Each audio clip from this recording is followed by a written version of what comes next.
అంటే రాష్ట్రానికి సంబంధించి పరిపాలన ఎట్లా ఉంది? చాలా ఘోరంగా ఉందండి. ప్రభుత్వ పాఠశాలలు మనుషులు బాగుపడని, పేదరికం నిర్మూలన కావాల్సింది ఎడ్యుకేషన్ అండి. ఎడ్యుకేషన్ చాలా ఘోరంగా తయారైంది.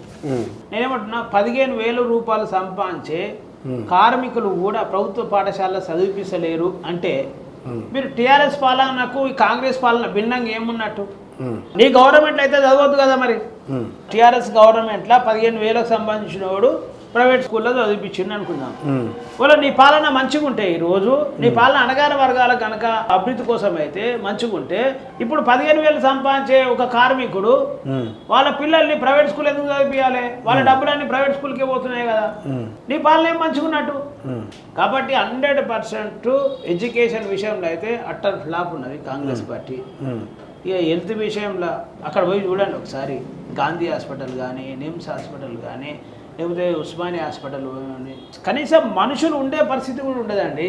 ఒక మిత్రుడు చెప్పింది నాకు, గాంధీ హాస్పిటల్ నుండి అంట భయపడి అన్నిటికీ అంటే ఆ పరిస్థితులు ఉండలేక నైట్ పారిపోయచ్చు అని చెప్పింది నాకు పేషెంట్. గాంధీ హాస్పిటల్ అట్లా ఉండి ఉస్మానియా హాస్పిటల్ పరిస్థితి ఏంటిది? నేనేమంటున్నా, మీ పాలన వల్ల ఒక పేదోళ్ళు ప్రభుత్వ హాస్పిటల్లో ట్రీట్మెంట్ తీసుకోలేకపోతున్నారు. మీ పాలన వల్ల మున్సిపల్లో పనిచేసే కార్మికుడు తన పిల్లలతో పాటు 2 చికెన్ ముక్కలు తినలేని అభివృద్ధి. ఇది అభివృద్ధి అంటారా? ఇప్పుడు నేనేమంటున్నా, ఫ్రీ బస్సు ఇచ్చినావు, ఇవన్నీ ఇస్తున్నావు. సపోజ్ ఒక ఎగ్జాంపుల్ మీకు అడుగుతాండి. ఇప్పుడు మనం తండ్రి కొడుకులం అనుకుందాం, నేను తండ్రి మీరు కొడుకు అనుకుందాం. నేను మీకు చదివిపించిన, నా దగ్గర బాగా డబ్బులు ఉన్నాయి. ఇక నేను జీవితకాలం ఉన్న రోజులు మీకు డబ్బులు ఇచ్చి మిమ్మల్ని బతికిచ్చేది కరెక్టా? మీకు చదివించినాక మీరు డబ్బు సంపాదించి నా దగ్గర తీసుకోవడం కరెక్టా? సంపాదించి తీసుకోవడం.